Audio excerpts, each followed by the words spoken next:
Alright guys, so sorry about the from yesterday. I felt tired yesterday. I fell asleep there because I have a rough timing. So anyways, I'm about to charge my laptop. Anyway guys, moving on. So we are still reading 65 story treehouse on chapter 3. Here we go. I think I'm right, chapter 3. I think I'm right. Chapter 3. Jill to the rescue. Help, I yelled. Help, yelled Terry. Tree update. Weather. Rain with a chance of rain. Rainy with a chance of rain, sorry. That's Terry and Andy up there. And Jill was figuring out where they're from. Andy? Said the familiar voice. Terry? What are you doing up there? It's Jill. The ants went crazy and turned into a hose, I say. Can you turn the tap off so we can get down? Says Terry. Sure thing, says Jill. Jill to turn off tap. And Jill turns the hose off at the end of the brackets, and Terry and I fall on the ground with a loud thump. Oh dang! Yeah, that's Jill turning off the hose. What did you upset the ants? Says Jill. They appear to be agitated. It's Terry's fault. I say. He left the ant farm gate open and all the ants out and started attacking us. I only left a little open, says Terry. Frowned. Jill frowned. When it comes to ants, she say, a little can be a lot. I said, I'll better have a talk to them. She gets down to her knees and make her finger into a pretend antenna and wiggle them around. Okay. Ant farm escape accusing flies. It's not working, she say. I'm too big. I need to be ant size. Can you draw me smaller, Terry?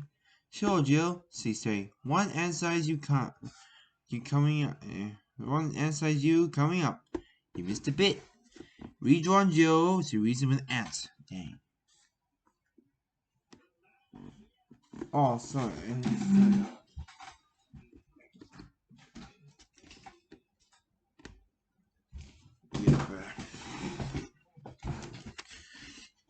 Soon Jill is deep in a conversation with the ants, which is not surprising.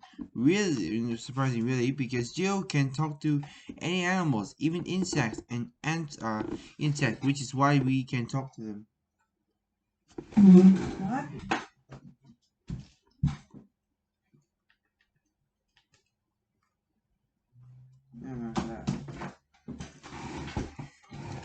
Here we go. So where was I? We talked to them yet. What do you think they're talking about? Says Terry. Beats me. I don't speak ant. Oh, I'm up to the insect one. Something says ant. I'm not sure what they're talking about. Finally, Jill turns to us and starts explaining, but her voice is just a tiny little squeak. Oh, great, I say. Now can we understand her? Because she's too small. No problem, says Terry. I'll give her this micro mini megaphone I made last week. Science, micro mini megaphone miracle. That's someone. Thanks, Terry, says Jill. Threw out the micro mini megaphone, and ants say they are very close because you and Andy keep breaking the ant farm. Ant farm inquiry continues. But I'm always really careful around the ants, I say. Me too, says Terry. I'm even more careful than Andy, and I'm even more careful than Terry, I say. Well, says Terry, that may be true, but perhaps you're not being careful as you think you're taking a look at... You are. Take a look at this. Andy and Terry deny all charge. Oh, no. And there he is. It says, accident times the Terry accidentally wrecked the ant farm without realizing. Where did my piano go? Hey, Andy, I put the ant farm on my giant skateboard to move it upstairs, but it rolled away, and now I can't find it anywhere. Is planned bad luck? Not even careful chainsaw jiggling at this ant farm, the Andy's chainsaws, and there's a crash. Just playing the piano just a touch to hands. And it says, bowling at eye level, irresponsible, using a heavy bowling ball. Handy, have you seen Julius, my pet anteater? Yum! Losing sight of a pet anteater that loves eat ants. Really love rocking horse levels. Oops, smash. More ants. Be very careful with where you filling rocks horse. Tree update says pet news. Be nice to your ants or else. Wow. Those poor little ants, says Joe. You owe them a real big apology. I'm really sorry, I say. Me too, I say. Me too, says Terry. I'm really sorry. I'm even sorrier than Terry. I'm sorrier than Andy, I say. Says Terry. Terry's out, sorry Andy. I think that will be okay now, says Joe. Just promise that whatever you do, you will never disturb the ant farm ever again. We promise, I say. Don't we, Terry? Yes, says Terry. We really promise good. Promise. Good, says Joe. Leading the ants away back to the ant farm. Ant farm dispute settled. Now where was I? Oh yes, that's right. I was telling you that all about the permit. Like I was saying, Terry, look, Terry, look, you took care of it. Didn't you, Terry? What? Says Terry. With the building permit. I was telling the reader that you organized it. You didn't you? Well, sort of, says Terry, except for a small problem. Terry's point of potential permit problems. What problems? I say. I can't explain, says Terry. Once upon a time, it should be interesting watching him get out of this one. Hold on, Rita. We're going into flashback. Swell. There's a warning. A flashback approaching. As Terry is about to speak to Rita as us, I think. Once upon a time, they say, you gave me some money to go to get the building permit for our treehouse. So off I went to the building permit office. Uh-oh. On my way through the forest, I met a friendly little man selling seed future peanuts, and luckily exactly the right amount of money to buy a whole bag. Oh. I didn't eat them though because I remember that I'm allergic to seeds in the future peanuts, so allergy warning. This page contains nuts. Oh my god.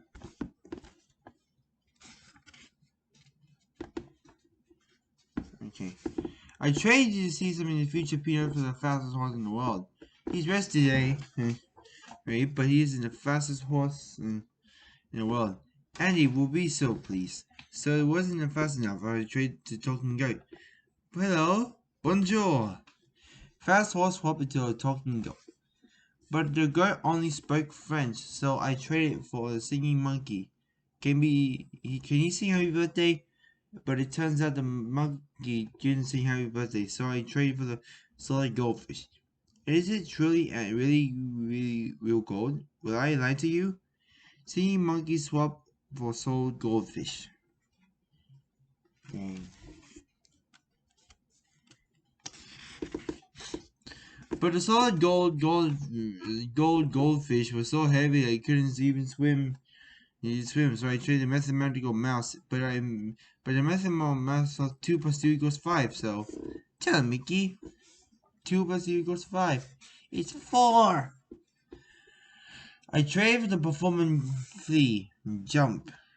Is it mathematical mouse makes mistakes? But the performing flea refused to do any tricks, so I trade in the magic beam. Jump! How high? After all that, I was really hungry. Rumble of stomach. Magic beams to cure hunger. Oh, he's telling my face.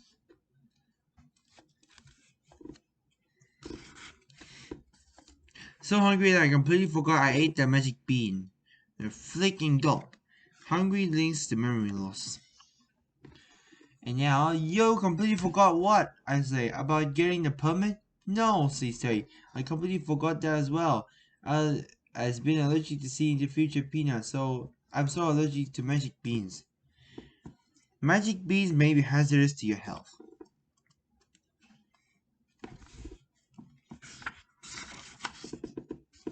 I didn't feel so good, and then I felt worse, and then I felt even worse.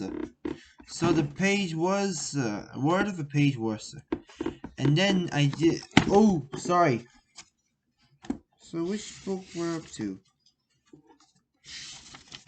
I think we up to about...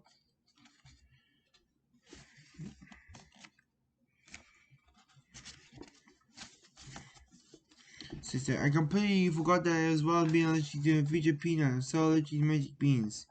Oh, the health one. Oh, worser, worser. Oh, yes! And then I just went through, I couldn't feel any more worser. I blew up. Boom. Splendid. This is the one. Until you're getting worse. And this is even worse. And now it's time to come back to the prison. Swirled. Exploring Terry Danger Extreme.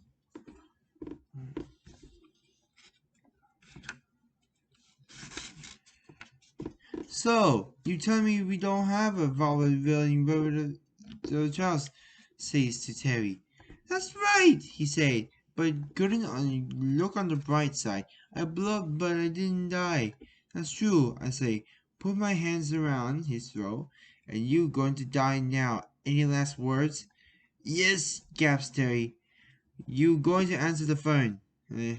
You's going to answer the phone. Terry recovers from a fatal explosion. Ring, ring, ring, ring, ring, ring, ring. That's a ringing song. I will, I say, and then I finish strangle you. I let go, Terry, and answer the 3D video phone. Technology, 3D phones are cool. Also on a sheet. Did I mention 3D iPhone, 3D video phone? Well, video phone? Well, we do, and it's 3D. It's Mr. Big Nose, a publisher. Sorry, I'm just gonna get the remote. Publisher, sorry. What took you so long? He says. And he was trying to strangle me. So he said, I'm strangling you both if your next book isn't here by 12 o'clock today, say Mr. Big News. Goodbye. Angry Professor Danger Extreme. This is terrible, I say. Not only we don't have a permanent treehouse, sorry. Treehouse, but we haven't written our book and due today. Due doom is deadline loom. Terry and Andy freaked out by Mr. Big Nose.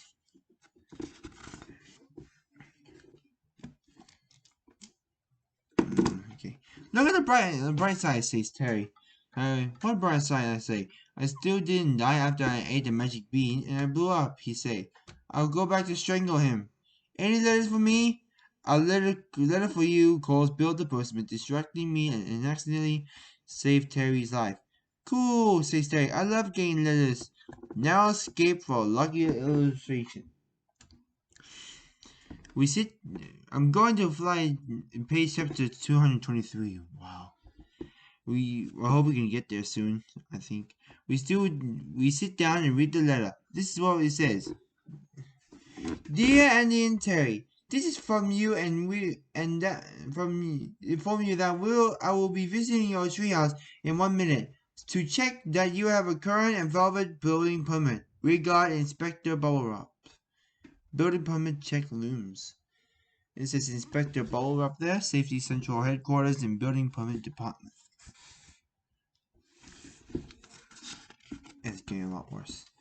What a nice letter, says Terry. Are you crazy? I say. He's a building inspector. And he's come to check if the treehouse building permit is current. He's very the building permit we don't have.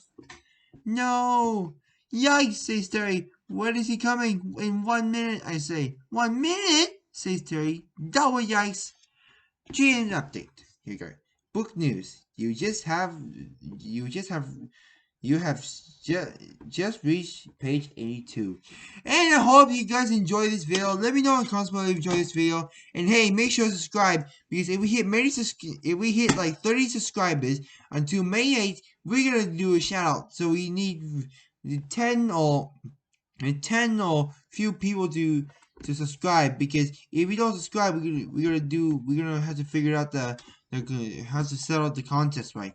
So make sure to subscribe to see what happens in the next chapter, in chapter 4 of the 65 story treehouse. I'm Aaron Chung. Be brave, stay wild. We'll see you on the next adventure.